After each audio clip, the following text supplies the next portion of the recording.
हम पढ़ रहे हैं अतुल कुमार राय द्वारा लिखी गई पुस्तक चांदपुर की चंदा। इसका हमने कल 18वां अध्याय पढ़ लिया था, तो आज इसका 19वां अध्याय पढ़ते हैं। 1 साल की गारंटी हो या 5 साल की, fridge, cooler, TV, AC, sofa, पलंग की गारंटी तो हर कंपनी दे देती है। लेकिन दहेज में दिए जाने वाले इन सामानों से आपकी बेटी 5 दिन भी खुश रहेगी, इसकी गारंटी आज तक न कोई कंपनी दे सकी है, न ही कोई दुकानदार ले सका है। गुड़िया की शादी के बाद कुछ ऐसा ही हुआ था।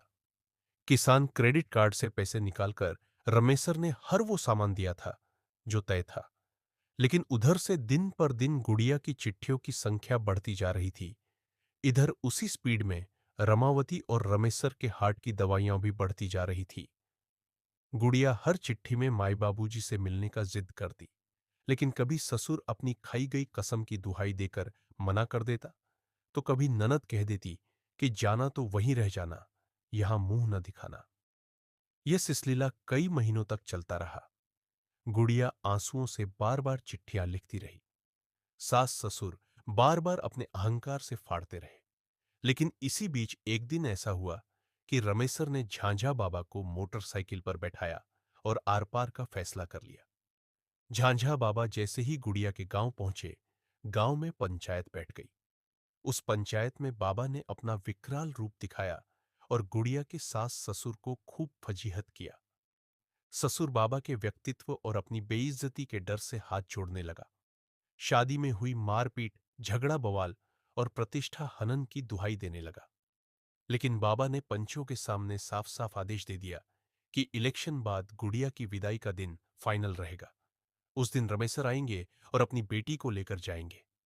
इस बेइज्जती से उसका ससुर खून पीकर रह गया। सास फुफकार उठी, लेकिन गुड़िया की आंखें छातपुर जाने का दिन गिनने लगी। आज वही दिन आ गया था। विदाई कराने रमेसर गुड़िया के गांव गए थे। कल सुबह गुड़िया का आना तय हुआ था। इधर बेटी के आने से उत्साहित रमावती घर में आज खाना बना रही थी कि अचानक दरवाजे पर किसी की दस्तक हुई। रमावती जब तक चूल्हे पर रखी तसल्ली से ध्यान हटाती, तब तक मंटू झट से उनके पैरों में झुक गया। घोड़ लागी मौसी, खुश रही कहाँ थे बबुआ, कम से कम कहकर तो जाते। एक तो गुड़िया के टेंशन से रात भर नींद नहीं आती है, ऊपर से तुम्हारा टेंशन। इतना कहने के बाद रमावती की आंखें नम हो उठी। मंटू के चेहरे पर चिंता की लकीरें खींच गई। एक झटके में वो जमीन पर चुक्का मुक्का बैठ गया, मानो कोई छोटा बच्चा मां की हर डांट सुनने को तैयार बैठा हो। बड़ी देर में उसने चुप्पी तोड़ी। ए मौसी, जानबूझकर हम थोड़े भागे हैं। गुड़िया की शादी में जब से मारपीट हुई है, तब से डब्लू के गुर्गे मुझे पागलों की तरह खोज रहे हैं। रामलीला में स्टेज बनवाना था, तब तो हमसे प्रेम हो गया था, लेकिन चुनाव के बाद फिर से हमसे दुश्मनी हो गई है। डब्लुआ ने ऐलान किया है कि मंटुआ को जब तक चांदपुर से भगा नहीं दूंगा, तब तक चांदपुर की बेटियां सुरक्षित नहीं रहेंगी। इतना सुनते ही रमावती के हाथ कांपने लगे। क्या कहे कुछ समझ न पाई। इधर मौसी की हालत देखकर मंटू के भीतर एक अपराध बोध घेरने लगा। दिल उससे सवाल करने लगा कि जिस मौसी ने पाल पोसकर इतना बड़ा किया, उसी मौसी के सबसे कठिन समय में वो साथ क्यों नहीं है। लेकिन रमावती तो रमावती थी। मंटू के उदास चेहरे को देखते ही उनके सूने हृदय में वात्सल्य की चिंगारी जल गई। आंखों में ममत्व छलक आया। आखिर वो मंटू कैसे बताई कि गांव की नजर में भले तू नालायक है, लेकिन मां की नजरें तुझे कभी नालायक नहीं मान सकती है। वो झट से एक थाली में खाना लाई और मंटू के उलझे लटियाए बालों की तरफ देखकर कहा, ले खा ले, आपन दशा देख, सीसा में म्लेच्छ कहीं का। मंटू इस डांट से खिल उठा। उसने अपने मां को नहीं देखा था, लेकिन मौसी को लाखों बार देखा था, चुपके से मां बन जाते हुए। आज वही दृश्य उसकी आंखों के सामने उपस्थित था। लेकिन हाय रे, उसकी किस्मत। जैसे ही खाने का पहला कौर मुंह में डाला कि दरवाजे से किसी ने जोर की आवाज लगाई, ए चाची, मंटुआ आया है क्या हो। यह सुनते मंटू ने थाली खिसकाई और एक झटके में कूदकर छत पर चला गया। सांसें उसकी जहां थी वहीं अटक गई। प्राण सूखने लगे। उसे एहसास हो गया कि उसके आने की भनक कुछ लोगों को लग गई है, और सबसे बड़ी बात कि आज राकेश को भेजकर उसने बहुत भारी गलती कर दी है। अब आगे क्या होगा भगवान जाने। इधर रमावती अभी सारा मामला समझ पाती, तब तक आवाज देने वालों के पांव की आहट आने लगी। ए चाची, मंटुआ आइल हवे का हो? ना ना, यह मंटुआ नहीं है, वो तो गौरा गया है, दादी का गांव। अच्छा, आए तो तनिक बताना, उसको डब्लू प्रधान बुला रहे हैं, कुछ जरूरी काम है। जाओ जाओ, कह दूंगी। इतना कहकर मौसी दरवाजे पर ही खड़ी हो गई। घर में घुसने का प्रयास करने वाले लड़के की हिम्मत जवाब दे गई। बाहर खड़े सारे लड़के धीरे से चले गए। रमावती सोचने लगी कि इन लड़कों को तो थाना कचहरी से मैनेजर साहब बचा लेंगे, लेकिन आज मंटुआ को कुछ हो गया तो उसे कौन बचाने आएगा? उधर मंटू के कमरे में घुसते ही कमरे की दीवारें उससे पूछने लगी, दिल का हाल। हाथों से साटे गए एक एक फिल्मी पोस्टरों ने पूछा, कहो बबुआ, तुम्हारी जिंदगी इतनी फिल्मी कैसे हो गई? आंखें देखने लगी दीवारों पर चिपकाई गई एक एक चीज को। उसके भीतर हुक सी उठने लगी। भला क्यों ना उठे? अपने स्कूल की कॉपी में कभी कवर न लगाने वाले मंटुआ ने जिस ब्राउन पेपर से दीवारों को खूबसूरत बनाया था, वो दीवारें आज सीलन से गंधा रही थी। उसका वो सेकंड हैंड टेप रिकॉर्डर, वो गगरी में रखकर जुगाड़ से बनाए गए साउंड बॉक्स, झंकार देने के लिए अलग से लगाए गए ट्यूटर, सब उससे पूछने लगे थे, कहां थे इतने दिन? इधर नजर घुमाते ही मंटू ने देखा, तमाम कैसेटों की रीलें टूटकर बिखरी है। ए साइड और बी साइड, दोनों साइड खराब हो चला है। लेकिन दीपक आरती की अखबार में छपी तस्वीर नहीं उखड़ी है। हां, तस्वीर पर लिखा वो चांदपुर की चंदा जरूर धुंधला हो गया है। मंटू की नजर ऊपर ही टिक गई। तभी उसे याद आ गई गुड़िया। हां, इसी कमरे में तो सुबह शाम को चाय दे जाती थी और ताना मार देती थी, अरे आवारा, एक के गाना सवेरे से 50 बार काहे बजाता है रे? उस समय तो मंटू ये ताना सुनकर चुप रह जाता और शीशे में मुंह देखकर साउंड बॉक्स को उत्तर टोले की तरफ घुमा देता। लेकिन गुड़िया के मुंह से आवारा सुनकर जो खुशी होती थी, उसका वर्णन कठिन था। लेकिन आज तो चांदपुर उसे सच में आवारा मान चुका है। गुड़िया को याद करते ही उसकी आंखों से पानी झरझर गिरने लगा। उसने देखा, सामने मेज पर रफ कॉपी और पेन उसी तरह रखा है जिस तरह गुड़िया की शादी में रखा था। वो शादी की रात उसकी आंखों के सामने नाचने लगी। यहीं तो बैठी थी ना पिंकी? हाँ है, यही जगह तो है। कैसे धीरे धीरे नजरें झुकाकर मंटू ने उससे पूछा था, मेरा भी मेकअप हो जाएगा ना? दत्त, हमको बस लड़की का मेकअप करने आता है, लड़के का नहीं। इतना कहकर पिंकी झट से लजाकर दूर खिसक गई थी। उसके गोरे गाल लालिमा से भर उठे थे और खनकती हंसी के उजास से कमरा धूप बाती की तरह गमक उठा था। लेकिन ये क्या हुआ? मंटू अब कमरे से जाने लगा। जो कमरा कभी उसकी दुनिया था, वो कमरा अब काटने लगा। अचानक से खिड़की से तेज हवा आई। उसके पुराने रफ के पन्ने फड़फड़ाने लगे। उसे याद आया, सारे प्रेम पत्र इसी कलम से तो उसने लिखे थे। इस रफ में न जाने कितने फिल्मी गाने, कितनी शायरी और कितनी बातें तो दर्ज है। और इसी पर तो उस पगली ने लिखवाया था, मस्करा, आईलाइनर, सेटिंग पाउडर। लेकिन मंटू आज कैसे कहे कि एक करेजा कोई ऐसा सामान लिखो ना कि इस बदसूरत लाइफ का मेकअप हो जाए।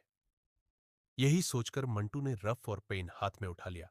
मानो पेन नहीं, वो संसार का आखिरी बचा फूल हो, रफ नहीं, प्रेम की अंतिम किताब हो।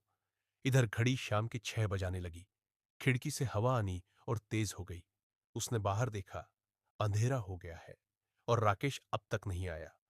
दिल उसका परेशान हो उठा कि अचानक आंगन से आवाज आई, रे मंटुआ, शर्ट बदल ले और जल्दी पीछे से कूदकर सीधे उत्तर टोला भाग।